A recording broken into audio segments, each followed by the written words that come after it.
Desde el Palacio Legislativo de San Lázaro los saludo con mucho gusto y le doy la bienvenida a la señal del canal del Congreso, el canal de la Unión.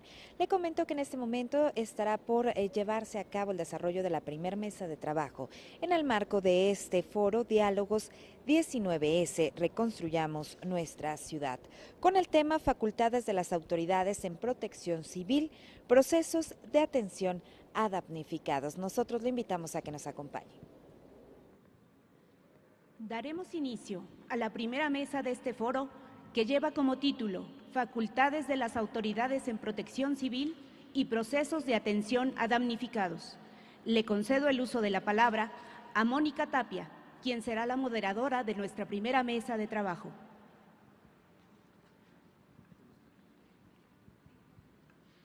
Hola, buenos días. Pues vamos a empezar este diálogo que, como dijo el diputado Fernando, diputado Dunia, a quien agradecemos mucho, se trata de dialogar desde distintas perspectivas. Incluso el logo, si ustedes lo ven, son como distintos lugares que nos vamos tratando de encontrar. Y hoy vamos a empezar con esta parte que es bastante amplia, a veces pareciera abstracta, pero ¿qué le toca hacer a cada quien? Sobre todo en el tema de las autoridades. Ustedes habrán visto que a veces hay que ir a una ventanilla, que te tiene que firmar un funcionario, pero ese no es, hay que ir al otro, etcétera. Entonces, de pronto, como ciudadanos nos sentimos como cuál es el caminito, cuál es en todo este laberinto lo que deberíamos de estar haciendo y que tal vez no nos queda muy claro como ciudadanos que estamos, digamos, a merced de muchas de estas discusiones técnicas, legales. Y lo que queremos en esta mesa es empezar a discutir ese universo amplio, abstracto, que se llaman las facultades de las autoridades. Es decir, ¿quién es responsable de qué? Para que, entendiendo esto, y vamos a discutirlo de manera crítica, o sea, debería de haber tantas autoridades involucradas o debería de ser una sola ventanilla, y las ventajas y desventajas de uno solo o de varios. Eso es el punto que quisiéramos discutir aquí.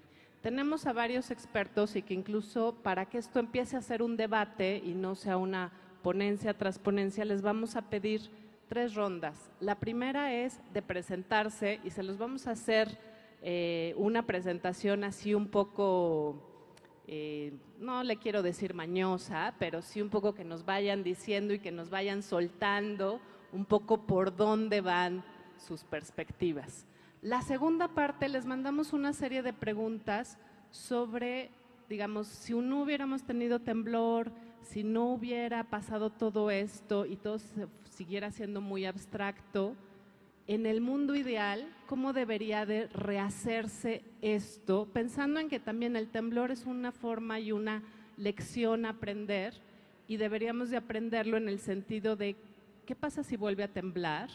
¿Y qué nuevo mundo estamos construyendo a partir de esta experiencia? Entonces, estas primeras preguntas son justo para decir, bueno, en tema de gestión de riesgos y de prevención, ¿cuál debería de ser ese mundo ideal?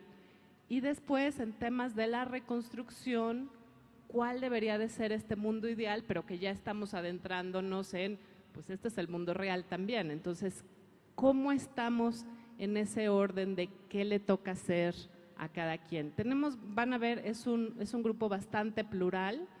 Tratamos de buscar a funcionarios y también especialistas con distintas perspectivas y distintos lugares desde donde se ve la reconstrucción y la gestión de riesgos, y me parece que va a ser interesante escucharlos.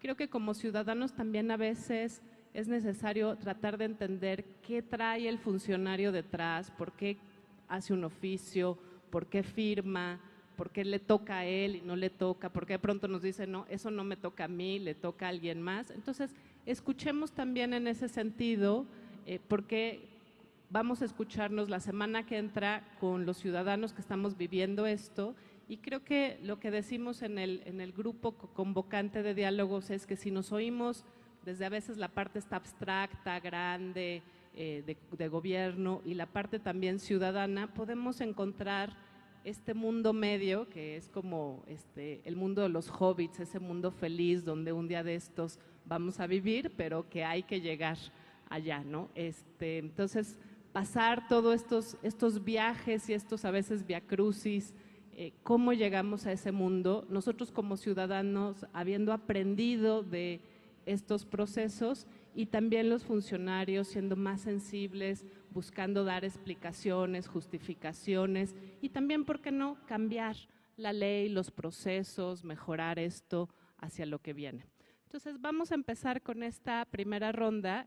Tenemos aquí, creo que nos van a proyectar unas preguntas en la pantalla, pero la primera que yo les daría, vamos a darle la palabra a los 4 invitados, es que se presentaran con su nombre, un poco de quiénes son, qué cargo tienen, en dónde están trabajando, pero también en si están de acuerdo con A o con B de estas preguntas que nos van a proyectar.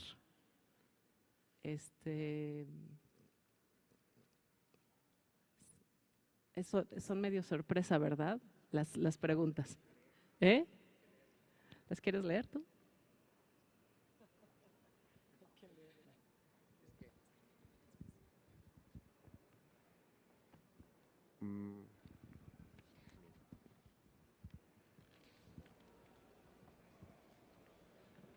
Bien, las preguntas de introducción serían las siguientes. El 19 de septiembre nos dejó claras lecciones sobre la protección civil, la gestión de riesgos y las vulnerabilidades de la ciudad. ¿Qué aciertos y qué problemas o áreas de oportunidad observan en los protocolos y en los procesos de atención de emergencias, incluyendo la revisión de inmuebles? Siguiente pregunta. Desde su perspectiva, ¿cuáles han sido las principales dificultades para atender de manera ágil y eficiente a las personas afectadas? Perfecto, ya las estamos viendo en pantalla. De todas maneras, termino la pregunta para tenerlas completas. Y siguiente, ¿qué revisión de facultades y coordinación en el corto, mediano y largo plazo debemos realizar en materia de protección civil? De todas maneras, los ponentes tienen las preguntas en sus mesas, de ahí las podemos ir reflexionando y retomando. Aquí, entonces, para presentarse les pedimos que nos digan si están de acuerdo más con la frase A o con la frase B, y son como, digamos, los dos mundos. La primera es, en la atención de emergencias del sismo y en la reconstrucción, las responsabilidades de las autoridades están fragmentadas. Intervienen las delegaciones, Protección Civil, el Instituto de Seguridad de las Construcciones, la Secretaría de Obras, SEDUBI, el Registro Público. Todos son responsables y es difícil la coordinación. Esa es una frase. Y la otra es, gracias al trabajo realizado desde 1985 a la fecha, estamos mejor en materia de protección civil, la ciudad tiene protocolos claros y coordinados de atención a las emergencias y la atención a damnificados también está clara. ¿Con qué frase? Y les pediríamos que se identificaran. Es así, se los pusimos un poco los dos mundos, pero obviamente lo que esperaríamos de la ponencia es, pues después, todos los matices de estas frases. ¿Empezamos por acá? Buenos días a todas y a todos. Soy Rocío Quintana, directora de Agendas en Derechos Humanos de la Comisión de Derechos Humanos del Distrito Federal. Les traigo un saludo a nombre de Nayeli Ramírez, presidenta de la comisión. Y bueno, por supuesto, yo estoy más de acuerdo y bueno, también desde la comisión lo hemos visto en la A, ¿no? Tenemos desde el principio que la comisión en el primer momento de la emergencia hizo recorridos para verificar la situación, el monitoreo de posibles violaciones a derechos humanos. A partir de ello se hizo emisión de medidas precautorias a delegaciones, a la Secretaría de Protección Civil, de Gobierno, de Seguridad Pública, de la Consejería Jurídica y del Sistema de Aguas, ¿no? Todo esto en cumplimiento del mandato que tiene la Comisión de Derechos Humanos de estar promoviendo y protegiendo los derechos humanos de las personas. Entonces, pues a partir de ahí nos dimos cuenta que las medidas precautorias es el primer documento que emite la Comisión para prevenir posibles violaciones a derechos humanos que se estuvieran observando. Y bueno, las medidas eran exactamente para que cada una de estas autoridades en el ejercicio de sus facultades pues previniera y al momento de la emergencia tomara las medidas necesarias que la población de la Ciudad de México necesitaba, ¿no? Entre ellas, por ejemplo, también se mandaron medidas para a la Secretaría o colaboración, porque también se puede pedir colaboración a autoridades federales desde el ámbito local de derechos humanos, y se pidió a la Secretaría de Educación Pública Federal y también a la local pues garantizar el derecho a la información de padres, madres y familiares sobre los dictámenes de seguridad en escuelas públicas, ¿no? Apoyo psicosocial para algunas personas damnificadas, y que también a través de ECOPRED y sobre todo a las personas servidoras y servidores públicas, que se les diera facilidades para que atendieran las emergencias de niñas, niños que estaban en la escuela, ¿no? Entonces, todo eso se tuvo que hacer focalizado precisamente como lo decía ahorita, no había, ¿no?, en ese momento un comité de emergencia que atendiera de forma integral, sino que cada autoridad estaba actuando desde su ámbito de competencia. Tenemos también ya ahorita, después del trabajo, identificado que hay más de 50 normatividades que estaban operando en ese momento y que a veces son concurrentes o no concurrentes, o cada autoridad ejerce sus propias atribuciones sin que hubiera habido todo un proceso de coordinación que permitiera con los medios y lo que había en la Ciudad de México, pues dar una atención también además diferenciada, ¿no? Porque los derechos humanos parten a partir de la dignidad de las personas, y que la dignidad de las personas está diferenciada en enfoque de género, etario también, y entonces niñas y niños, personas mayores, mujeres, hombres, tenía que haber un proceso diferenciado de atención, y ahí es donde vimos la falta de coordinación. Muy buenos días a todos. Felicito a Mejor Ciudad y a su directora Janet de Luna por la organización de un evento de tan alto nivel, pero sobre todo de tanto impacto en la sociedad. Agradezco también la invitación a todos ustedes, la Comisión Especial de Seguimiento a los Trabajos de la Reconstrucción, a Mónica Tapia, evidentemente, a María Dolores Flanco, a la diputada Dunia Ludlow y al diputado Juan Fernando Rubio Quirós de la Asamblea al diputado y a la Asamblea Legislativa en general. En nombre de la Barra Mexicana Colegio de Abogados y como coordinadora de su comisión, para mí pues es un privilegio poder participar en esta mesa de diálogo, porque creo que en general es importante participar en una mesa de diálogo.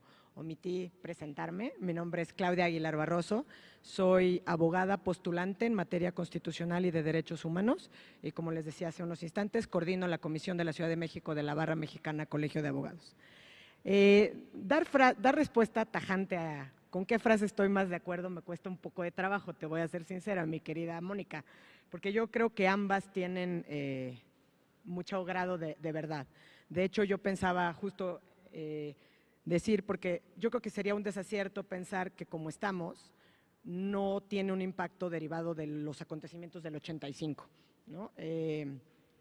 Yo recuerdo, en el 85 yo tenía 10 años y mi madre y abuelos salieron entre escombros del centro médico, porque mi abuela tenía una consulta a las 7 de la mañana. Entonces, para mí, pues lo reviví a todos los niveles, como lo revivimos como ciudad, como país y evidentemente a nivel familiar, con coincidencias de, yo soy del 21 de septiembre, mi hija es del 20, era el 19, o sea, las coincidencias nos llevan a muchas reflexiones. Entonces yo creo que tiene un grado de verdad el B, y la Ciudad de México sí tiene ciertas complejidades normativas que surgieron con posterioridad del 85, protocolos, reglamentos para la construcción, etcétera, que incluso se vieron reflejados en cómo se dieron las afectaciones, en los mapas de dónde estaban los edificios que se vieron afectados en este sismo, y entiendo que hay Podríamos ubicarlo para no entrar en mucho detalle, porque además entiendo que eso también será materia de la siguiente mesa, es decir, hubo aquellos, si comparamos lo que ocurrió en el 85 a lo que ocurrió en el 2017, podemos tener por lo menos una radiografía de que aquellos que se construyeron con posterioridad a la normativa del 85, en estricto apego, desde luego, a la normatividad, no fueron los edificios colapsados, etcétera, ¿no? Que fue lo que nos marcó una enorme diferencia a lo que pasó a nivel desgracia, tragedia humana, tragedia ciudadana, comparativamente con el 85. Entonces, por eso me parecería, no puedo estar más de acuerdo con una frase que con la otra. Y vuelvo a por qué estoy de acuerdo con la primera, que creo que es lo que nos tiene en la reflexión y que seguramente será materia de mis dos intervenciones, es, la verdad, sería innegable decir que estamos ante una materia que no es compleja. Es decir, la complejidad de esta materia es dramática y plantea graves dificultades para la gestión de los riesgos y la protección civil. Es decir, conforme al marco constitucional tenemos una ley orgánica que expide el Congreso de la Unión que se refiere a la Ley General de Protección Civil. Y en principio, en dicho ordenamiento, que tendría que ser el marco normativo de todo, pues tenemos cómo se integra el sistema nacional, ¿no? Entonces es un sistema nacional que en principio está integrado por todas las dependencias y entidades de la administración, todos los grupos voluntarios y vecinales. Es decir, lo que quiero decir es que la materia de la protección civil, y es algo que debemos asimilar como sociedad civil, y me gusta mucho la presentación que a este respecto hace Mónica, porque es una materia que surge en la concentración entre los sectores público, privado, pero también el social. Es muy importante la participación que tienen todos estos sectores. Entonces, en toda esta ley orgánica tenemos ya previsto un sistema nacional que nos va a señalar cómo trabajan o cómo deben intervenir el sector público, el privado y el social, y en principio pues también prevé la competencia del Poder Ejecutivo en todos sus niveles. Pero no basta o no nos quedamos con eso y la complejidad surge a partir de eso. Luego tenemos pues todas las leyes que en materia de protección civil tiene cada entidad federativa. Entonces, pensamos en el caso de la Ciudad de México y tenemos además una ley del sistema de protección civil del antes Distrito Federal y un reglamento de esta ley que además se publicó recientemente, se publicó precisamente el 6 de septiembre del 2017, es decir, un año antes del primer sismo que nos pegó en septiembre del año pasado. A esto, desde luego, le suma a lo que nos reúne este día con materia de diálogo, que es pues la famosa ley para la reconstrucción, la tengo que leer, recuperación y transformación de la Ciudad de México en una cada vez más resiliente. La verdad la tengo que leer porque me cuesta trabajo todavía acostumbrarme al nombre, ¿no? Adicionalmente a esto, en la Constitución Política de la Ciudad de México se otorga facultades a las alcaldías en esta materia, que tienen que ver con verificación y sanciones administrativas y además cuestiones que tienen que ver con la demarcación territorial. Por si eso no fuera poco, en la esfera ejecutiva de la federal se encuentra una nueva legislación que marca la existencia de una Secretaría de Protección Civil que conforme a la nueva ley orgánica, que la publicó recientemente, será la Secretaría de Protección Civil y de la Gestión Integral de Riesgos de la mano de un sistema y un consejo, ambos por supuesto de protección civil, y aquí nos introducen un concepto adicional que se llama protección civil comunitaria. Entonces, esta complejidad, desde luego que hace que pues tenga que decir que también estoy totalmente de acuerdo con la primera frase, porque pues, todas las autoridades están quizá no fragmentadas, porque en principio tenemos una estructura clara que viene de la Constitución a partir de una ley general. Sin embargo, por lo menos nos presenta a los gobernados y a los ciudadanos una cuestión de difícil coordinación por la fragmentación y por todas estas facultades. Gracias, Mónica.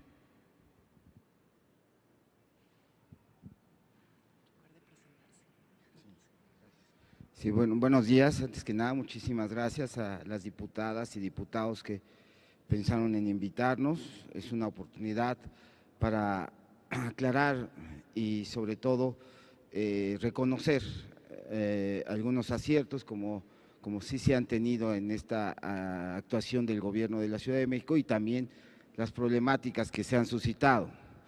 Hay que entender que este sismo del 19 de septiembre del año pasado pudo haber sido peor de todo lo que nos pasó, pero no fue tan peor como pudo haber sido debido a que teníamos antecedentes, justamente debido al sismo de 1985. Si el sismo de 1985 no hubiese existido, y hubiera existido el de 1979 cuando se cayó la Ibero, nos brincamos el de 85 y ahorita hubiera temblado como tembló en el 85, el año pasado, entonces hubiera sido catastrófico este sismo. Quizás peor que el sismo de 85, porque no hubiéramos tenido ese antecedente que se presentó en 1985. Y como bien lo dijo nuestra compañera abogada, sí, el sismo de 85 nos hizo aprender, a golpes, pero aprender. Y este es otro golpe que también tenemos que seguir aprendiendo. Y tanto sociedad civil como gobierno, las dos partes. Por ejemplo, hablan de aciertos. ¿Qué aciertos tenemos? Pues no son los aciertos que a partir del sismo hemos tenido, sino hay desde antes del sismo ya hay aciertos. El acierto del reglamento de construcciones se ha venido modificando desde entonces. A partir del sismo de 85, en el 87 salió una nueva versión. Después salió en el 93 otra nueva versión. Después en el 2004 otra nueva versión y ahora en el 2017 una nueva versión más. El que se hagan estas nuevas versiones del reglamento no es que a alguien se le ocurrió hacer un cambio o porque a mí se me antoja vamos a hacer cambios, no. Obedece a que se está haciendo investigación. En México, en universidades como la Universidad Autónoma de México y la UNAM y la UAM, en su plantel Azcapotzalco, en el Instituto de Ingeniería de la UNAM, se desarrolla mucha investigación con el tema de seguridad estructural. Y a partir de ahí, y recabando toda esa información, se hacen ajustes y se analizan estos resultados y se hacen adecuaciones y actualizaciones al reglamento. Desde luego, el sismo de 1985 nos dio mucho material para hacer cambios al reglamento, se volvió mucho más estricto y los edificios ahora son mucho más robustos. De este sismo del año pasado también se está aprendiendo mucho y el reglamento va a ser todavía más estricto, esa es la tendencia. No, ese es un acierto, yo lo veo como un acierto porque los edificios construidos después de 1985 resultaron poco dañados y desde luego colapsos mínimos. Después, otro acierto es la existencia de la cédula de inspección posísmica. Esa cédula que se aplicó en miles de edificios en una primera etapa, esa nos permitió decirle a la gente, sigue viviendo, no hay problema, o salte porque sí hay problema. Es así de simple, esa es su función de esa cédula. Esa fue la primera acción después del sismo y esa acción hay que mejorarla definitivamente. O sea, fue una gran acción, ya terminó esa etapa, es la etapa número 1 de la reacción del gobierno después del sismo, es la aplicación de la cédula de inspección posísmica que nos permite decirle a la gente si puede seguir o no viviendo en su edificio. Eso ahí yo podría mencionar varios problemas que surgieron por una falta de coordinación entre nosotros, las autoridades, y podríamos pulir muy bien esta primera etapa de tal forma que no se desperdicien tantos recursos como se desperdiciaron en su momento, ¿no? Otra acción, otro acierto que yo creo que es, y quizás está mal que yo lo diga porque yo soy el director del Instituto para la Seguridad de las Construcciones, creo que no me presenté, ¿verdad? Soy Renato Berrón Ruiz, soy el director del Instituto para la Seguridad de las Construcciones y soy estructurista, tengo toda mi trayectoria como diseñador de edificios, soy corresponsable en seguridad estructural y desde hace unos años soy el director del instituto, soy técnico 100%. Y resulta ser que a mí se me hace que el instituto, a raíz del sismo, pues se vio que sí había la necesidad que tuviéramos una dependencia donde hubiera técnicos, porque los técnicos ahora en las dependencias de gobierno y en las diferentes instituciones como esta, que es una institución legislativa, son escasos, casi no existen técnicos y están en vías de extinción en las dependencias de gobierno, cosa que a mí me alarma, porque yo considero que ese es un problema y es un error. Los técnicos quizás no son los que tengan que hacer las cosas, pero sí definir unas trayectorias a seguir. Y yo abogo porque tengamos más técnicos dentro del gobierno o instituciones que tengan un carácter técnico, como es el Instituto para la Seguridad de las Construcciones, donde nada más hay un área administrativa y un área jurídica, todo lo demás es 100% técnico. Y evidentemente embonó a la perfección el instituto con el tema del sismo, porque el tema del sismo, sí, es el tema del sismo, pero es el tema de los edificios dañados, porque si viene el sismo y no hubiera habido un edificio dañado, creo que el sismo ni nos preocuparía, pero el problema del sismo es que nos daña los edificios, y entonces tenemos que velar porque los edificios no se dañen durante un sismo. Y bueno, el tema del instituto justamente es ver que se manejen las directrices tendientes a que los edificios no se dañen. Entonces yo considero que si hablamos de aciertos, el instituto, aunque está mal que yo lo diga, es a mi juicio un acierto, que hay que fortalecerlo desde luego, que a raíz del sismo hay voces importantes de gobernantes importantes que dicen que hay que fortalecer al instituto. Bueno, pues yo soy el primero en estar de acuerdo en ese sentido, ¿no? Y desde luego si hablamos de cosas que hay que perfeccionar, que hay que adecuar, pues son protocolos de actuación. Aquí tenemos un problema, que ¿cuál es el problema? Que tenemos leyes que nos limitan mucho a los funcionarios. ¿Qué más quisiéramos? Que el día de mañana, después del sismo, se liberaran recursos, porque hay que contratar a empresas que ayuden a mover escombros, que ayuden a hacer dictámenes, que empiece uno, pero no hay recursos y eso es una limitante mayúscula. Entonces, yo le pido a la Cámara de Diputados que legisle en ese sentido, que tengamos un protocolo de actuación de los recursos, así como un protocolo de actuación de cómo dictaminar edificios. Necesitamos un protocolo de actuación de cómo podemos tener los recursos lo antes posible y no después de 6 o 7 meses. Entonces, ese tipo de situaciones son las que yo pongo en la mesa para que se analicen y para que se discutan. Buen día a todos. Agradecer de parte de la Procuraduría Ambiental y del Ordenamiento Territorial de la Ciudad de México la invitación a la Cámara de Diputados, a la Asamblea Legislativa. Gracias, Mónica, por moderar. Y bueno, yo complementando lo que ya han referido, simplemente tampoco estaría y sería tajante. Soy Emigdio Roa Márquez, subprocurador de Ordenamiento Territorial de la Ciudad, y me corresponde la investigación de todas las construcciones y usos de suelo y temas de investigación y difusión, y nos involucramos en aspectos de la atención del sismo. Tampoco coincidiría en ser tajante en una u otra respuesta, y creo que de las dos habría algunos aspectos a considerar.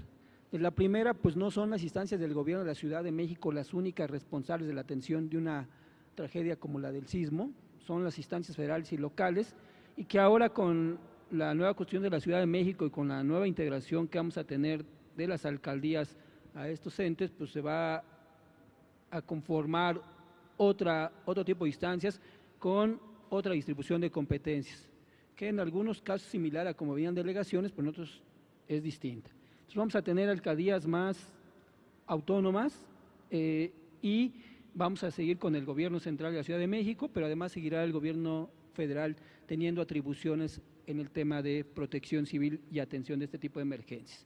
Entonces, también es cierto, las atribuciones, y creo que eso es en todos los casos, no están consideradas para un solo ente, pero sí hay, creo, la claridad que el tema de la coordinación de protección civil les compete a las instancias de protección civil, tanto a nivel federal como a nivel local. Pero hay muchas otras tantas instancias que tienen atribuciones y que tienen que vincularse.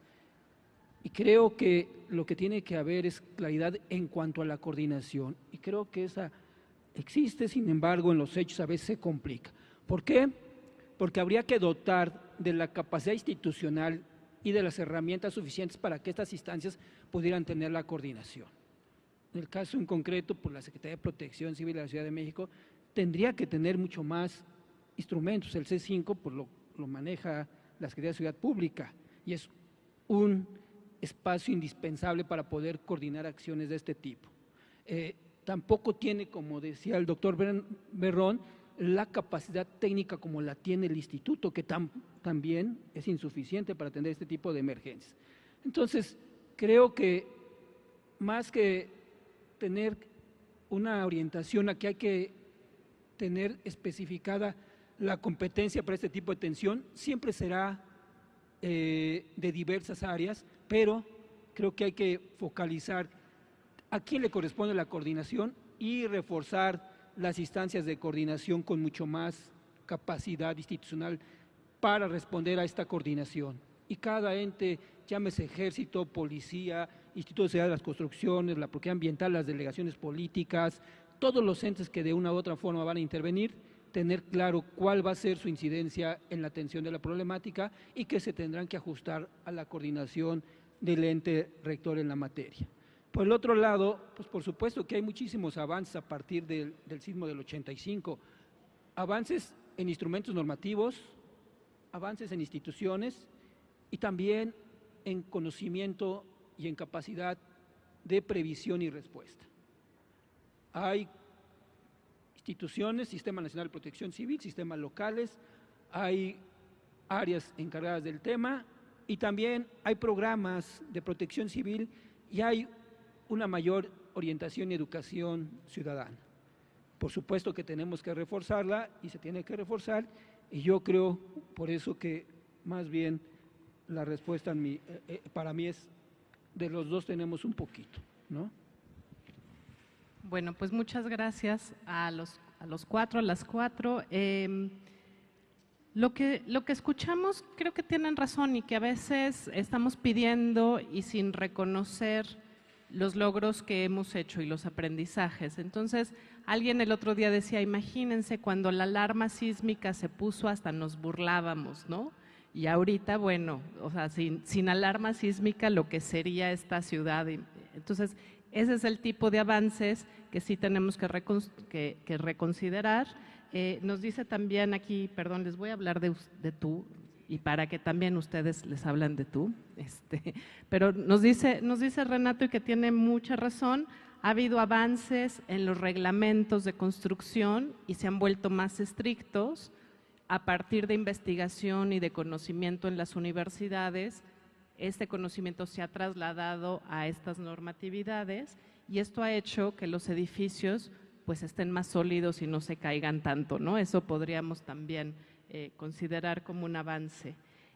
Nos explica Claudia, y creo que también eso es importante, las leyes que ya existen a nivel federal, la Ley General del Sistema Nacional de Seguridad de Protección Civil, perdón, y creo que eso es algo que a veces a los ciudadanos se nos olvida, pero justo la ley lo que nos da es autoridades en lo federal, o sea, autoridades a nivel de la presidencia, el Ejecutivo Federal, también autoridades a nivel de la Ciudad de México, lo que decimos esto del gobierno central, y también autoridades en lo local, en las delegaciones y en futuras alcaldías.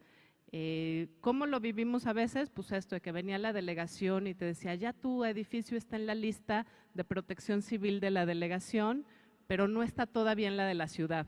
Entonces, justamente ahí es donde nos hacen falta estos mecanismos de coordinación y que funcionen mejor esto, pues, ¿quién es el responsable de la coordinación? Nos dice Migdio, que nos quede muy claro y entonces, oye, pues no has homologado esta lista entre la delegación y la ciudad, justo para que después se le pueda proporcionar a los técnicos. Nos parece también muy importante esto que nos dice Renato, ¿no? La capacidad técnica del gobierno ha bajado.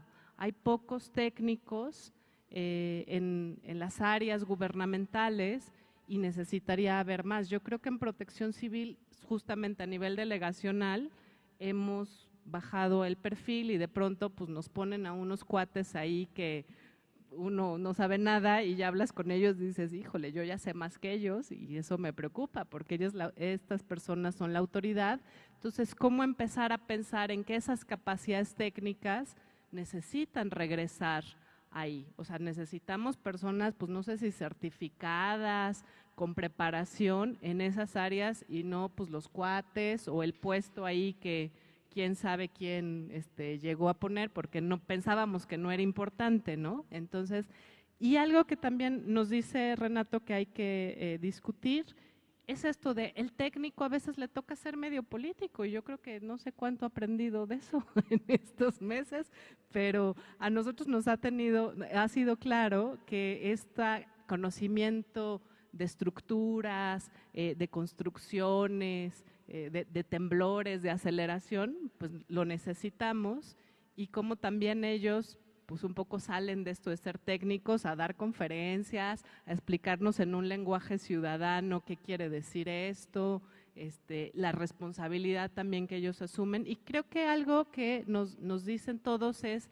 la importancia de la coordinación entre gobierno y el sector privado y el sector social. El sector social va desde pues, salirnos en manera ordenada al escuchar la alarma hasta las 5,000, 10,000 personas que fuimos a atender derrumbes y levantamos a veces piedras y luego las bicis y las motos y etcétera y que creo que también se vale decir, bueno, el ejército y la policía va a resguardar ciertas cosas, pero también a los ciudadanos nos va a tocar un papel, uno de coordinarnos mejor y de disciplinarnos mejor a esta coordinación en la atención de la emergencia. Pero también pues se necesita ya posterior a la emergencia los recursos, como dicen, pues para pagar, sacar escombros, hacer dictámenes.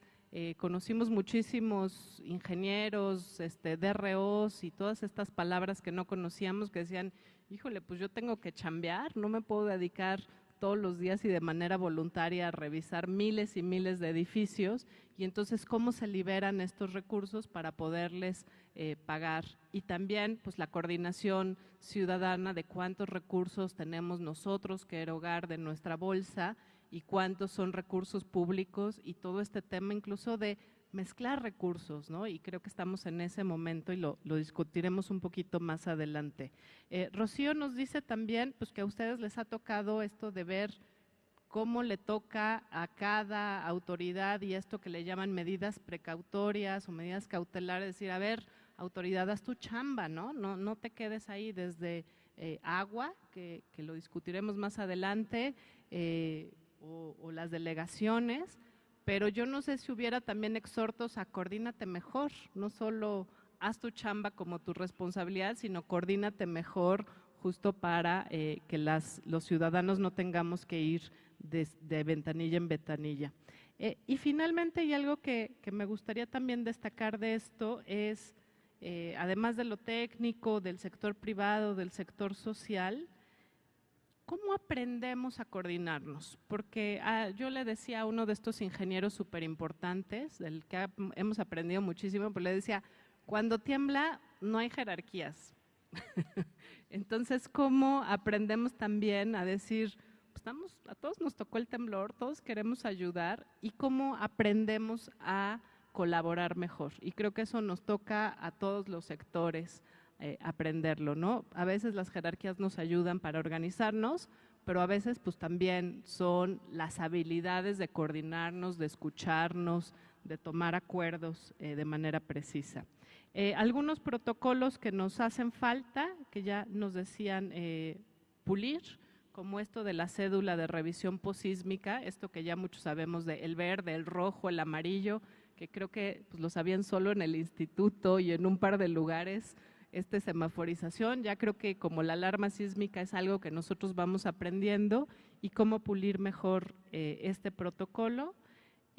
Otros protocolos que se deberían de pulir es esto de coordinarse con estos recursos técnicos que son escasos y oficinas de gobierno y que nos dicen pues, que están en vías de extinción lo técnico. Nos deja muy preocupados cuando nos dice eso, pero entonces, ¿cómo coordinar gobierno y la parte técnica y la parte de protocolos en términos de recursos y de liberar recursos? Y hablaremos un poco más de los recursos, pero qué tanto se liberan recursos de manera rápida, con ciertas normatividades por excepción de emergencia, pero tenemos rendición de cuentas, que es algo también que nos preocupa, y que no desaparezca el dinero nada más porque se liberó rápidamente, ¿no? Eso también.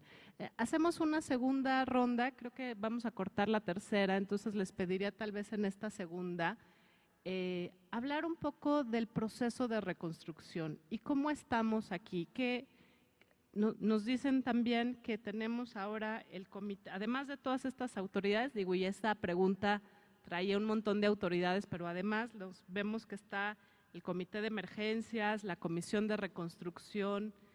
¿Qué nos faltaría desde su perspectiva para tal vez mejorar, como ya decíamos, protocolos, normatividades, leyes, hacia incluso dónde ustedes ven los embudos de esta reconstrucción y qué pudiéramos hacer en esta especie de corte llevamos casi ya 10 meses, 11 meses, va a llegar un nuevo gobierno a futuro, todavía nos van a quedar varios meses a que llegue. ¿Cómo empezarían ustedes a hacer un corte de caja de lo que se necesita acelerar, mejorar para esto? Rocío, volvemos a empezar. Gracias. Bueno, yo quisiera empezar platicándoles un poquito lo que ha hecho la comisión hasta ese momento y hacia dónde va precisamente para dar respuesta a toda esta problemática en la que estamos. La Comisión de Derechos Humanos del Distrito Federal ha realizado hasta el momento 2 audiencias. Hicimos una audiencia pública abierta a todas las personas damnificadas, donde se recabaron testimonios aproximadamente 120 personas. Después se hizo una segunda reunión de trabajo con padres y madres de niñas y niños cuyas escuelas fueron afectadas, ¿no? Porque no solamente estamos hablando del problema de viviendas, sino también de la infraestructura, y muchas escuelas fueron dañadas y las personas están muy preocupadas porque pues hay niños desplazados que están teniendo clases en lugares que no son adecuados y que ellos mismos nos decían, bueno, imagínate que ahorita en ese lugar al que nos trasladaron por la emergencia tuviéramos otro sismo y no hay medidas de protección civil. Entonces también creemos que es un tema importante. Con la audiencia y con esta entrevista vimos que no teníamos como todo el mapa, porque lo estamos comparando cifras de los inmuebles que están siendo reportados y que están en la plataforma, con los que tenemos documentados en quejas, que tenemos también más de 100 quejas interpuestas por las personas, y entonces estamos haciendo un ejercicio georreferencial para ubicar cuáles inmuebles no están. En esta situación nosotros vamos hacia un informe. Una de las facultades de la comisión es emitir informes especiales. En ese informe se va a hacer todo el análisis, les decía desde lo normativo, cuál era la normatividad antes y después, y en estas etapas que tenemos como identificadas, que fue les decía lo de la respuesta inmediata, que además, bueno, tendría que haber habido una fase anterior que era la de prevención, que si bien dicen ya había un marco normativo. Nos decían también en algunas audiencias, estamos muy acostumbrados a los simulacros de inmuebles públicos en las escuelas, pero en las casas no tenemos todavía esa cultura de protección civil, de saber, ¿no?, la mochila que decían, a dónde nos vamos a ver, dónde nos vamos a comunicar. Y eso, por ejemplo, hizo que todo el mundo saliera a las calles en ese momento y se hiciera un caos vial donde nadie podía llegar a ninguna persona. También decían, bueno, ¿qué hacemos cuando estamos en la calle? No estoy en mi casa, no estoy en un inmueble, estoy en la calle o estoy manejando. Entonces, toda esa tema de prevención está como en la mesa de análisis que tenemos. Después, la atención inmediata en el momento del sismo, el momento de rehabilitación, que digamos que es el que estamos ubicando, que estamos viviendo, y el panorama hacia la reconstrucción. Entre las problemáticas que tenemos identificadas, les decíamos, pues sí resaltan todavía, además de la norma, criterios y procedimientos claros para atender necesidades específicas de cada una de las personas afectadas, de cada uno de los inmuebles, y de cada una de las colonias, porque también, como no lo teníamos, salimos a territorio y entonces estuvimos visitando diversas colonias que les decía en este mapa que tenemos, decíamos, nos falta documentar por qué esas personas no vinieron, no han venido a la comisión. Y entonces vemos los daños diferenciados que hay en la zona urbana y lo que está pasando en Xochimilco y Tláhuac, ¿no? Que hay entonces ya grietas importantes donde las personas pues no hablan de reconstrucción porque dicen ya no se puede reconstruir en este terreno porque hay grietas, ¿no?, importantes, y que entonces dicen, y debemos de estar conscientes que vivimos en una ciudad sísmica, que esto va a seguir pasando y que tenemos que vivir con esta realidad. Entonces, la ubicación y características geológicas y las afectaciones y efectos diferenciados para nosotros es muy importante, ¿no? A partir de ahí de la norma, pues la falta de certeza jurídica, como decíamos, desde estos distintos ángulos y los distintos trámites que hay, porque si bien exactamente salió la ley, la comisión de atención, y en los primeros análisis veíamos que exactamente no estaba este tema de cómo se iba a coordinar y qué le tocaba hacer a cada quien. Entonces estamos haciendo todo ese análisis y nosotros lo estamos haciendo desde los estándares internacionales, no solamente desde la normatividad local, sino de las obligaciones que tienen todas las autoridades de prevenir, respetar, proteger y garantizar los derechos humanos de las personas. Hablaban ahorita de la Constitución de la Ciudad de México, que va a entrar en vigor el 17 de septiembre y que hay que conocerla porque a partir de ahí tenemos que construir, además de toda la normatividad secundaria que se está derivando de la Constitución y que este también tendría que ser un eje sobre el cual tenemos que trabajar. Y la Constitución de la Ciudad de México está construida a partir del derecho a la ciudad, del derecho que tenemos todas y todos a una ciudad que nos permita tener una ciudad sustentable y resiliente para todos los que habitamos y transitamos en ella, porque además no solamente somos los que vivimos aquí, sino los que diariamente desde la zona conurbada venimos, ¿no?, porque me incluyo, venimos a trabajar y a hacer nuestras actividades.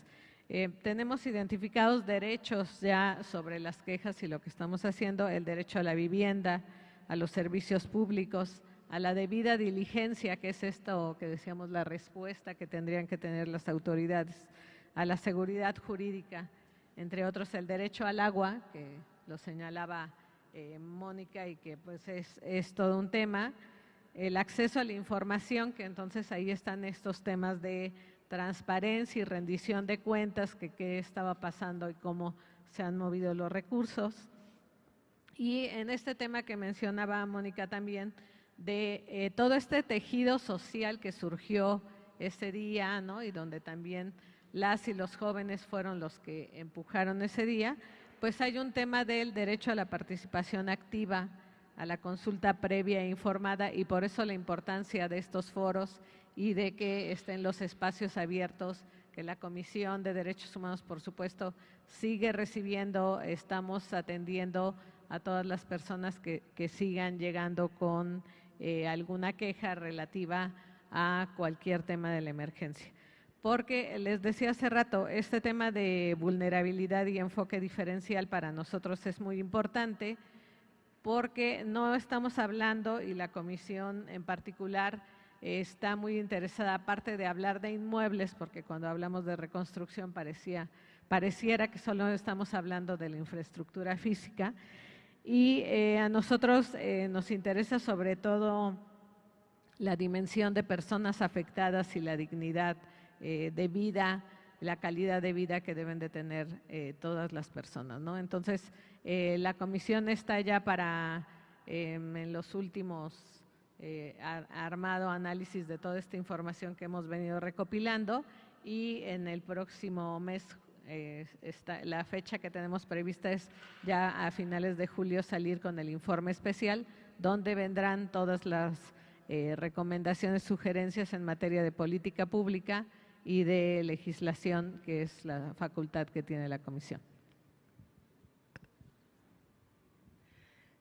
Bueno, la verdad tengo pues varias reflexiones y como dices que será la última intervención, trataré de ser breve, pero sobre todo, a pesar de la formación jurídica que tengo y estando además en un recinto legislativo, creo que voy a ser bastante crítica con parte de las cuestiones que digo, y para tratar de aterrizar en dónde está esta ventana de oportunidad, con un ejemplo concreto que creo que nos va a ser muy palpable de dónde tiene que estar esta coordinación y no estar nada más pensando primero en que cualquier problema se corrige con la creación de una ley, porque yo creo que es un desacierto. Entonces, me gustó en la inauguración escuchar a la diputada Dunia diciendo que no era necesaria la ley para la reconstrucción, cosa que desde luego suscribo. Creo que no era necesaria y que además en este momento, con el marco jurídico vigente como lo tenemos y con la transición a la Ciudad de México, con el nuevo régimen jurídico, es no solo un desacierto, sino que contribuye a la poca coordinación y comunicación que tienen las autoridades y a los riesgos que se enfrentan las autoridades. Porque por un lado, para el gobernado es frustrante llegar y que la autoridad le diga es que no está en el ámbito de mi competencia, ¿no? Y podemos llevarlo a ejemplos tan humanos como el agua, como la luminaria fundida y desde luego con el tema de la reconstrucción. Amén de que hablar de reconstrucción, aunque todas las legislaciones están más o menos de acuerdo en el concepto, pues es una cuestión transitoria, o sea, tenemos que reconstruir lo que se deshace en ese momento, pero hacia dónde vamos, ¿no? Entonces, es ahí donde surgen todas estas ventanas de oportunidades. Entonces, sinceramente, creo que la ley para la reconstrucción no era necesaria, mucho menos ante el marco jurídico vigente, que además no está agotado con el cambio de régimen jurídico de la Ciudad de México al que nos estamos enfrentando y que la verdad es que ninguno de los actores políticos, incluida la Corte, están abonando para darnos seguridad jurídica a los habitantes de esta ciudad, digámoslo la verdad tajantemente. Nos ha venido a complicar incluso pues, la implementación de la política pública que va a ser necesaria e idónea para atender ¿a quién? Pues a las víctimas. Sí, no nada más a los inmuebles, como dicen en representación de la comisión, desde luego las víctimas son seres humanos, ¿no? Aquellos que perdieron su derecho a la vivienda, a sus necesidades más básicas, a tenerlas cubiertas y además a quienes perdieron a sus seres queridos, ¿no? Entonces, yo creo que esa sí es una cuestión importante. Y cuando hablamos de coordinación, y ahí sí les diría, en omisión legislativa del Congreso, lo que tendrían que haber estado haciendo serían dos leyes que está el mandato desde la reforma y que son inmediatamente necesarias para este tránsito a la Ciudad de México, que son la Ley de Coordinación Metropolitana, ¿no? Y la Ley del Estatuto o la Ley de Capitalidad, donde están los recursos. ¿Y por qué es tan importante eso? Porque entonces la Ciudad de México, ¿por qué nos presenta este riesgo específico? No nada más ante un sismo, porque son desastres naturales, pero luego hay pérdidas humanas que no se justifican a la luz del desastre natural, ¿no? Entonces, ¿por qué es necesario tener una ley de coordinación metropolitana en este? Porque, bueno, la Ciudad de México sí está en una zona de riesgos sísmicos, de movimientos telúricos, como los científicos nos han venido a explicar, la verdad, bastante detallado, ¿no? Y por eso se hacen atlas de riesgos y más o menos nos estamos capacitando. Y también porque es la sede de los poderes de la Unión y porque aunque tenga autonomía, pues es la capital de la República. Entonces, todas estas cuestiones hacen que la Ciudad de México sea un entorno bastante sofisticado, bastante complejo, y el estar haciendo legislación a diestra y siniestra, donde incluso llega a haber conceptos que son contradictorios entre sí, poco abona a que las autoridades puedan hacer cumplir con sus obligaciones y que la sociedad pueda sentir que la autoridad está participando con ella para lograr la tutela efectiva de sus derechos, que al final del día es a lo que a todos nos importa. Entonces, si pensamos, por ejemplo, en qué le pasa al afectado, el afectado no sabe a quién acudir, ¿no? Ya no es en el momento inmediato, porque claro, la solidaridad humana y la solidaridad de las autoridades y todo el mundo como pudo, con protocolos quienes los conocían y sin protocolo, quien nada más tenía el ánimo y el espíritu de ayudar, todos estuvimos ahí ayudando al vecino, a quien lo necesitaba. Pero después, ¿qué pasa? Hay ejemplos. La primera comisión, ¿no? La primera comisión de la reconstrucción, pues en lugar de poder brindar soluciones, esa comisión, a la luz además de los dimes y diretes de la ley, pues la verdad no pudieron brindar y lo único que logró fue una descomposición, ¿no? Incluso subcomisionados que tuvieron que renunciar ante la poca transparencia de los recursos, etcétera. ¿Qué vamos a hacer? O sea, estas facultades o revisión de facultades, pues hay que determinar si realmente, por ejemplo, en el nuevo marco jurídico de la ciudad, las alcaldías deben tener en una ciudad que tiene o que presenta estas características tantas facultades como tienen, porque a las alcaldías, en este nuevo marco jurídico, les están dando, por ejemplo, elaboración de atlas de riesgos. Tenemos, al día de hoy vamos a tener 16 alcaldías. Imagínense 16 atlas de riesgos en una ciudad de esta naturaleza, ¿no? La Ciudad de México, pues en realidad necesita una verdadera coordinación. ¿Con base en qué? En lo que decían, en la especialización de cada órgano. Y en esa especialización del órgano va la parte técnica de los funcionarios de esos órganos. Es insuficiente el régimen de colaboración existente, por ejemplo, entre secretarías con SEDUBI, la Secretaría de Protección Civil, o sea, parece que están desarticuladas e incomunicados y no es, créanme, que las autoridades no quieran participar, es que el marco normativo a veces empantana el camino. Entonces, si quieren legislar o si le vamos a pedir a alguien que legisle, pidámosle al Congreso de la Unión saliente que legisle la Ley de Coordinación Metropolitana que urge y la Ley de Capitalidad, que no está haciendo más leyes, no son necesarias. Hay unas que se están arrogando en este Congreso o la Asamblea que le corresponden al nuevo Congreso de la ciudad, el que ya entrará una vez que entre en vigor la Constitución. Y les decía que me gustaría terminar con una reflexión para poner, ahora sí que, cómo se nutren la sociedad civil, la experiencia, por ejemplo, de un abogado postulante como yo, cuando se enfrenta a las autoridades, los mecanismos que tenemos los ciudadanos de defensa para nuestros derechos. Todos estuvimos al pendiente de lo ocurrido. Y no sé si recuerden que en septiembre pasado, cuando estaban las labores de rescate y búsqueda en el colegio Repsamen, se mediatizaban mucho las cosas, pero específicamente una persona, integrante de una comisión pro defensa y promoción de los derechos humanos, promovió un juicio de amparo. Muy bien intencionado, ¿no? Lo hizo, ¿por qué? Porque no quería que se terminaran o que se suspendieran las labores de búsqueda de una persona que en redes sociales su hija había estado diciendo que su mamá estaba viva y que había que buscarla. El juez de distrito, en atención a sus facultades, y considero que actuando bien, ¿no? Nada más que a veces también a los abogados nos falta bajar y también que el lenguaje sea asequible y entendible, admitió el amparo, pero además concedió una suspensión provisional. Esa suspensión provisional le fue notificada a las autoridades, como debe ser en el marco del juicio de amparo. ¿Quiénes eran las autoridades que tenían que cumplir o no con esa suspensión provisional? Pues eran los que estaban haciendo las labores de rescate, ¿no? Era el bombero, el soldado, ¿no? Entonces le llega un documento de un juez de distrito escrito que si lo leo yo, que soy abogada, que me dedico al amparo, verdaderamente era ininteligible. Y le llega bajo apercibimiento de que si no acata esa resolución, además va a tener sanciones. ¿Qué hacen? Pues no se entiende y dejan de buscarlo. Entonces, contrario a lo que se perseguía, al fin para el que había sido concedida la medida, en ese momento las autoridades pararon las labores de búsqueda porque así entendieron la medida cautelar. ¿Por qué les digo que es una reflexión? Las autoridades no entendieron de qué se trataba esta orden de suspender en el juicio de amparo versus suspender las labores de rescate. Pero ¿dónde está el problema? El problema está en toda esta falta de capacitación que tenemos y de interlocución que tenemos entre las autoridades, entre la sociedad civil, entre los juzgadores, entre quienes aplican las medidas. Y esto de verdad es inadmisible. No debería ser plausible para la autoridad que una resolución como parte de un juicio de amparo, un juicio que protege los derechos humanos de todos nosotros, pueda poner en peligro una vida, es decir, esté en contrario. Considero, la verdad con esta reflexión final cerraría, que hay que hacer uso de las herramientas normativas que ya tenemos a nuestro alcance, detener tanta producción legislativa que muchas veces se hace al vapor, hecha la salvedad que les acabo de decir, la de coordinación metropolitana y el régimen de capitalidad. Y lo que tenemos que hacer en su caso es llevar a cabo serias medidas de capacitación y de entrenamiento, como ya vimos, incluso jurídico. ¿sí? Porque las autoridades son todas, incluso puede haber particulares señalados como autoridad. Y entonces, ¿cómo cumplimos si no tenemos capacidad, entendimiento, información? De ahí que estos foros, estos diálogos sean tan importantes y que la participación de las autoridades y el compromiso de todos, universidades, autoridades, sociedad civil, tenga que estar en no quitar el dedo del renglón. Muchas gracias por su atención.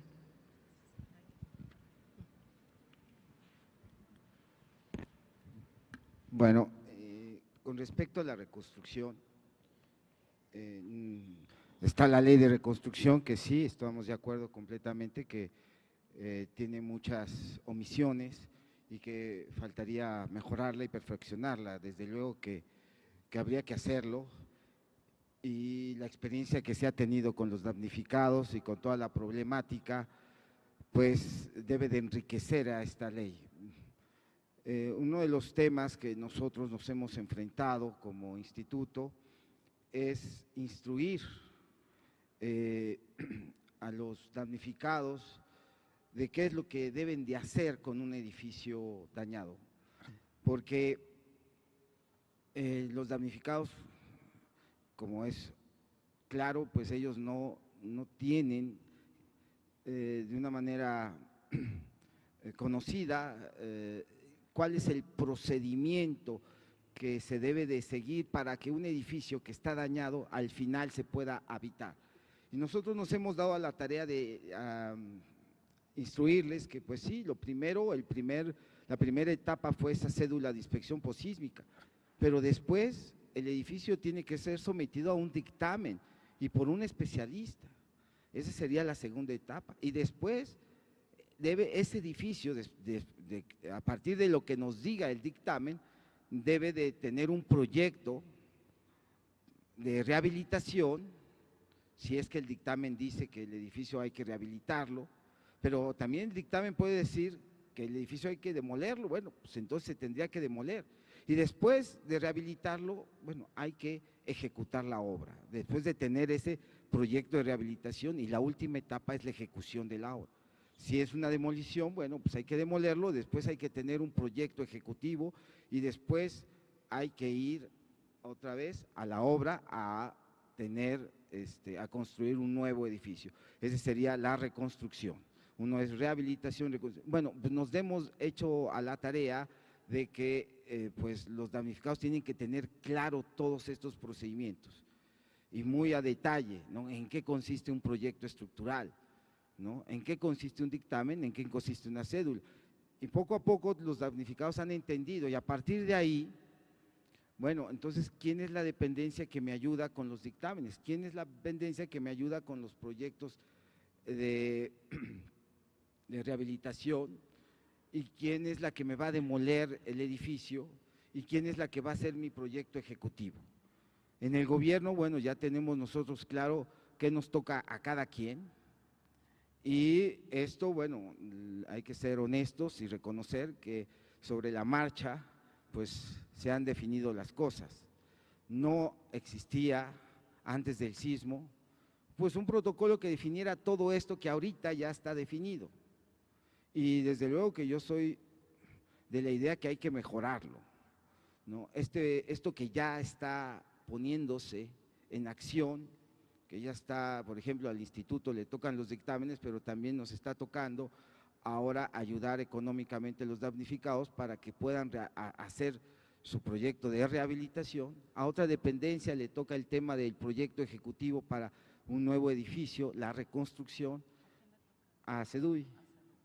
Y así, ya hay definiciones, ¿no? Y desde luego que ya pasamos la primera etapa, ya no estamos en cédulas de inspección posísmica, ya quedan muy pocas, la segunda etapa también ya casi está superada, hay muy pocos edificios todavía que faltan de dictamen, pero hay algunos que faltan, pero ya son pocos.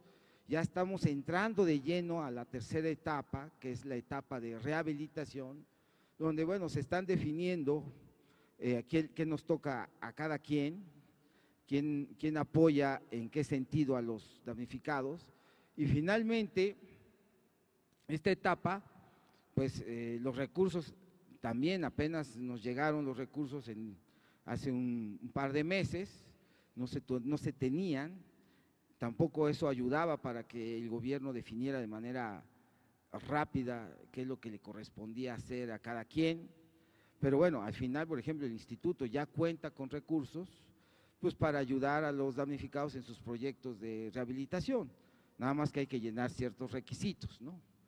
Y si cumplen con esos 5 requisitos, pues se manda a la Comisión de Reconstrucción el caso y ahí se autoriza, ¿no? Pero bueno, esto no se puede hacer si no hay dinero.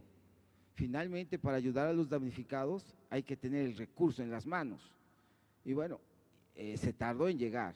Y eso es una de las cosas que yo planteo aquí a la Cámara de Diputados, que legislen en ese sentido. Después de un acontecimiento como el que vivimos, el dinero tiene que fluir porque tiene que fluir, porque ahí están los damnificados y tenemos que tener lo más rápido posible esos recursos las dependencias. Por último, pues yo no he sido, la verdad es que no me he convertido en más político o más, sigo siendo técnico, pero sí me he convertido en un poquito más psicólogo con los damnificados. Los he entendido y lo he tratado de entender. En ellos pues he descubierto que hay muchas necesidades y hay una variedad infinita de casos, que por ejemplo está el vecino que pues es tercera edad, jubilado, vive de una pensión raquítica y someterlo a un crédito pues está difícil, ¿no? Entonces, esos casos los debe de contemplar de una manera detallada la ley de reconstrucción. Y cómo se van a atacar y cómo vamos a favorecer a este tipo de vecinos. Y después los vecinos que pues su edificio está para rehabilitarse, pero ellos quieren la demolición, y hay otros que no quieren la demolición, que sí quieren rehabilitarse, y entonces no avanzan, el edificio está abandonado porque los mismos vecinos no se ponen de acuerdo. Entonces hay que implementar alguna metodología para ayudar a los vecinos a que se pongan de acuerdo qué quieren con su edificio, y a partir de ahí pues ya el gobierno puede en un momento dado apoyarlos, pero mientras no haya esas definiciones es muy difícil para el gobierno pues apoyar a los vecinos que entre ellos no se ponen de acuerdo. En fin, este tema de la reconstrucción yo me podría extender una media hora más tranquilamente platicándoles todas las anécdotas, pero yo considero que sí debe de haber cambios, y concluyo, cambios en la ley de reconstrucción a partir de las experiencias que hemos tenido. Yo abordaría ya el tema de las propuestas específico en 2 vertientes. Uno, la parte general y que se requiere de manera constante y permanente. O sea, lo que decía el doctor Berrón, lo que decía Claudia, la abogada, o sea, la profesionalización y la especialización de las instituciones no tiene que ser derivada o a partir de un siniestro. Creo que tiene que ser una constante y una exigencia que debe de haber tanto de la sociedad civil como de los distintos órganos de gobierno. Si no hay profesionalización y especialización, difícilmente se va a poder atender cualquier tipo de siniestro. Esa es una. La siguiente es transparencia y rendición de cuentas, que es una vertiente, una transversalidad en todos los temas. Otra es sistematización y uso de tecnología y de instrumentos para poder contar con la información suficiente y las bases suficientes para poder conocer a detalle en un momento dado los requerimientos, las necesidades y la problemática en específico. Yo creo que eso es una constante que debe haber y debe ser una exigencia, si no difícilmente se va a poder atender una problemática en cualquier vertiente. Por el otro lado, ya de manera más específica del caso del sismo del 19, a partir de una coordinación se debió haber identificado, creo que se puede mejorar, cuáles eran los aspectos a atender inmediato, lo más urgente, y tener claro quién coordinaba lo más urgente y quiénes se podían sumar. Se dan cuenta, creo que casi todos nos quisimos sumar en el momento a lo más urgente y lo que íbamos identificando que era el rescate en los inmuebles que se habían colapsado. Pero a la par, todos quisieron ayudar sobre eso y la ayuda fue demasiada. Pero por otro lado había una serie de necesidades que no eran inmediatas, pero que sí iban a requerir casi de inmediato. La vivienda de los que ya no podían habitar. Y que si no se tenía identificado cuál era ese problema, pues todos nos fuimos a ayudar a lo más inmediato. Y entonces la ayuda pues sobrepasa y se desperdicia. Entonces creo que lo primero es tener un mecanismo de cómo identificar los daños y tenerlos clasificados lo más fácil posible, en atención urgente, de mediano plazo y de largo plazo. ¿Y quiénes lo van a atender? Y a partir de ello tener instrumentos, procesos, mecanismos de difusión. Si ya se están atendiendo, cómo están atendiendo y qué es lo que se requiere. Entonces, tienes un inventario de los daños, lo más fluido posible, como dice el doctor, la cédula posísmica, bueno, pues unos la utilizamos, otros no, primero hubo una, luego hubo otra, pero no es tan necesario, si ya tenemos un formato, qué bueno, pero si no, creo que teniendo canales de comunicación y medidas de comunicación o medios, puedes identificar qué es lo más inmediato y qué es lo mediato. Y luego cómo va fluyendo la ayuda y teniendo información de si ya está atendiendo o no, para que puedas definir qué ya está atendido y qué es lo que se requiere ahora. Porque yo creo que al segundo día estaba claro que el alimento y lo demás ya estaba casi que de sobra y lo que requería hacer era otra cosa, ¿no? Entonces, yo además, todo se ha centrado en lo que sí se dañó, pero a nosotros nos tocó, por ejemplo, atender otro que estaban siendo afectados, pero que ni daños tenían. Mucha gente fue acordonado, muchos fueron acordonados sin tener daño estructural. ¿Por qué? Pues por la falta de profesionalización y capacitación del personal técnico de protección civil en las áreas de las delegaciones. Estaban acordonados los inmuebles y no podían accesar. Nosotros nos sumamos a esa tarea y cuando entraron los arquitectos, los ingenieros civiles, los conocedores dicen, no, pues no tiene ningún problema de habitabilidad, pues lo puedes ocupar. Y entonces, pero muchos fueron afectados y no fue en 2 o 3 días, fue 2 o 3 semanas después que seguían sin ocupar sus inmuebles, siendo que no tenían ningún daño estructural y que eran habitables. Bueno, yo creo que ese es el primer aspecto, identificar, definir requerimientos y difundir cómo se va atendiendo. El segundo es que tenemos que tener presente y debe haber de manera constante es la formación de líderes sociales, de coordinadores sociales, llámense vecinos, llámense instituciones empresariales, llámense instituciones de beneficencia pública, lo que se vuelvan canales de comunicación en el momento de cualquier emergencia. En el caso en lo particular, por ejemplo, yo tenía comunicación por chat porque era lo que fluía en ese momento con presidentes de comités vecinales, coordinadores de delegaciones, directores generales de protección civil, y con eso era el enlace. Y el presidente del comité vecinal era el que recorría las calles y me decía dónde teníamos que acudir. Entonces tenemos que tener la concertación social, pero con formación y con conocimiento de estos líderes coordinadores sociales de los distintos ámbitos. ¿Para qué? Para que sean los que generen insumos, porque el gobierno no es posible que atienda todo en su momento. La siguiente es, como dice el doctor Berrón, pues tenemos identificado los daños, qué es lo que se requiere, y llegó mucha ayuda de todos lados, internacional, nacional y todo, pero pues mucha ahí sigue parada, ¿no? Entonces, ¿cómo estableces procesos, mecanismos que hagan que fluya y se aplique la ayuda de manera mucho más inmediata y directa?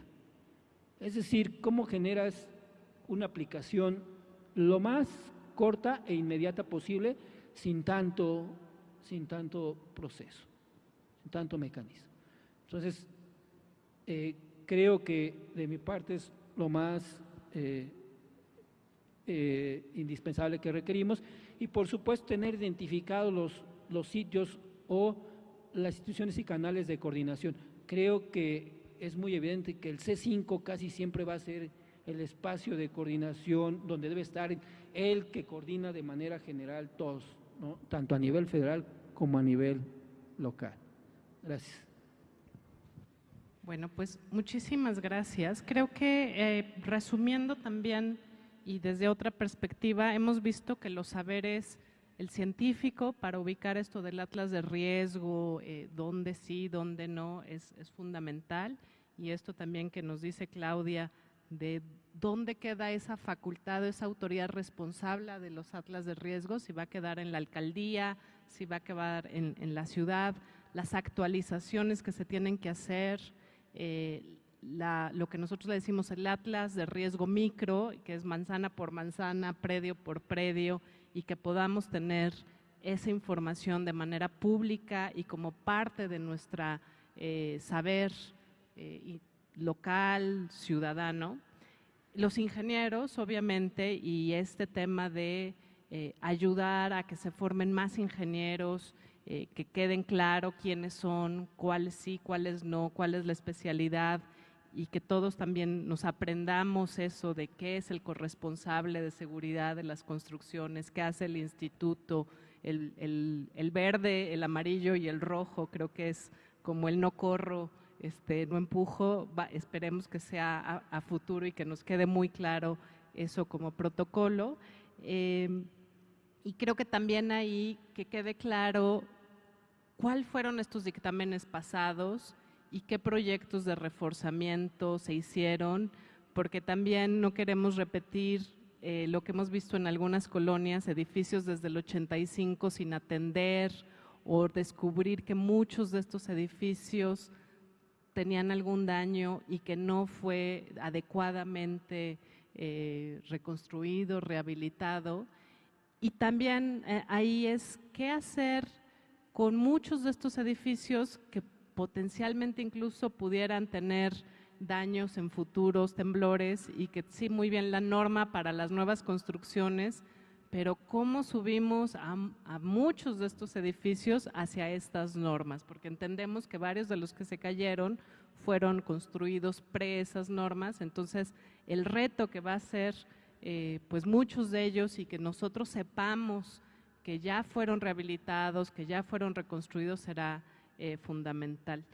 El tercer saber es el de los abogados, ¿no? Que yo creo que qué bueno que tenemos aquí sentados a varios, pero hemos descubierto que así como necesita uno un médico y un ingeniero, también necesita un abogado en todo este proceso, y que por un lado los ciudadanos nos quitemos el miedo para denunciar, para abrir juicios, para abrir quejas en la Comisión de Derechos Humanos, para abrir denuncias en la PAOT, pero por el otro lado también las autoridades nos puedan dar cierta certidumbre. Y no, desafortunadamente no vino, pero otro de los invitados, y ojalá se pueda quedar en las memorias, ¿cómo hacemos mecanismos ágiles no solo para los recursos, sino para asegurar la seguridad jurídica de la propiedad?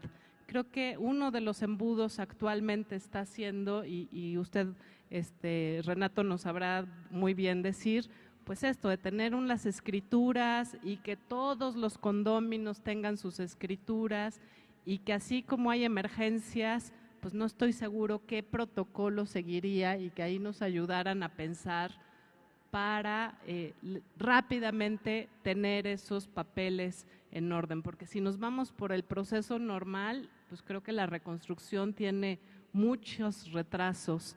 Entonces, ¿qué proponemos para agilizar la ocupación, la propiedad, la seguridad jurídica?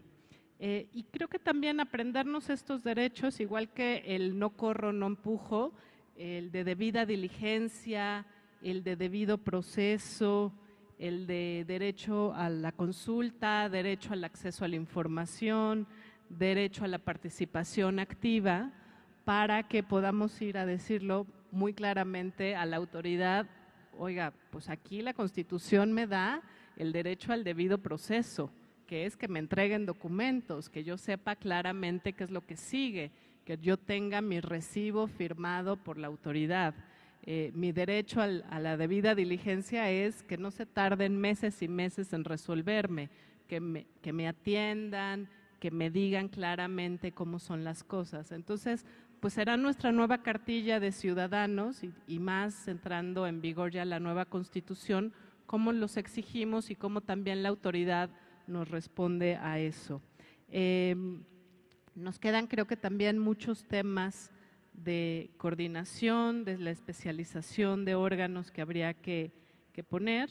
Esto que nos dice también Renato, de a quién le toca la cédula, a quién le toca el dictamen, a quién le toca el proyecto de rehabilitación y la ayuda, y a quién le toca el proyecto ejecutivo, y si se puede, pues que hasta nos ayuden con ejecutar obra. Mi papá es arquitecto y yo fui su asistente de ejecución de obra, y Dios mío, qué horror es eso, ¿no? Desde que ya llegue el material y que se paguen y que, híjole, sí es bien complicado.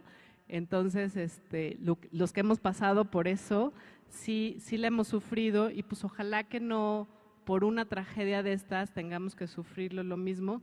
Nos queda muy claro la problemática, pues obviamente de mujeres, de adultos mayores, de cómo también vamos atendiendo esta en solidaridad generacional, jóvenes que también yo creo que quisieran estar como parte de estas ayudas, y creo que también genera una red de voluntarios a veces que acompañemos al adulto mayor en algunos de estos procedimientos, en asistencia también a veces jurídica, legal. Nos ha tocado estos acuerdos con vecinos donde hemos tratado también de la solidaridad, de llevar mediadores que nos ayuden a resolver conflictos, que nos ayuden a llegar a acuerdos. Entonces, para nosotros, yo creo que la solidaridad no debe de quedarse en el día de agarrar escombro y salvar vidas, que fue fundamental, pero también en todos estos procedimientos y en muchos de estos saberes psicológicos, le podemos decir, además de los políticos, que yo sí creo que los políticos en el diálogo, o sea, los buenos oficios del diálogo, de saberse escuchar, de poder llegar a acuerdos, de hacer compromisos, son fundamentales, y pues necesitamos eso también, mucha ayuda psicológica. Quiero finalizar entregándoles un reconocimiento a Emigdio Roa de la PAOT. Muchísimas gracias, Emigdio. A Rocío de la Comisión de Derechos Humanos, muchísimas gracias. A Renato del Instituto, y a Claudia de la Barra Mexicana. Muchísimas gracias, y va a la segunda mesa que trata sobre los daños a la infraestructura, ¿no es cierto? El Atlas de Riesgo viene, Dunia, ¿verdad? Muchísimas gracias, y aquí seguimos. Bueno, pues de esta manera se llevó a cabo la primera mesa de trabajo del Foro 19S con el tema Facultades de las autoridades en protección civil, procesos de atención a damnificados. Durante esta mesa, los presentes coincidieron en que gracias al trabajo realizado desde el año de 1985 a la fecha en materia de protección civil, gracias a ellos la ciudad tiene protocolos muy claros y coordinados de atención a emergencias y atención precisamente a damnificados para la reconstrucción. De esta manera, como usted pudo observar, fue cómo se desarrolló y se llevó a cabo esta primera mesa de trabajo del Foro 19S, el cual es impulsado precisamente por la Comisión de Medio Ambiente y Recursos Naturales de esta Cámara de Diputados. Yo con esto me despido, no sin antes, por supuesto, agradecerle como siempre su atención y por supuesto también invitarlos a que continúen muy al pendiente de los trabajos que se desarrollan en el Congreso de la Unión, tanto en la Cámara de Diputados como en el Senado de la República, a través de nuestra señal, la señal del canal del Congreso, el canal de la Unión. Hasta la próxima.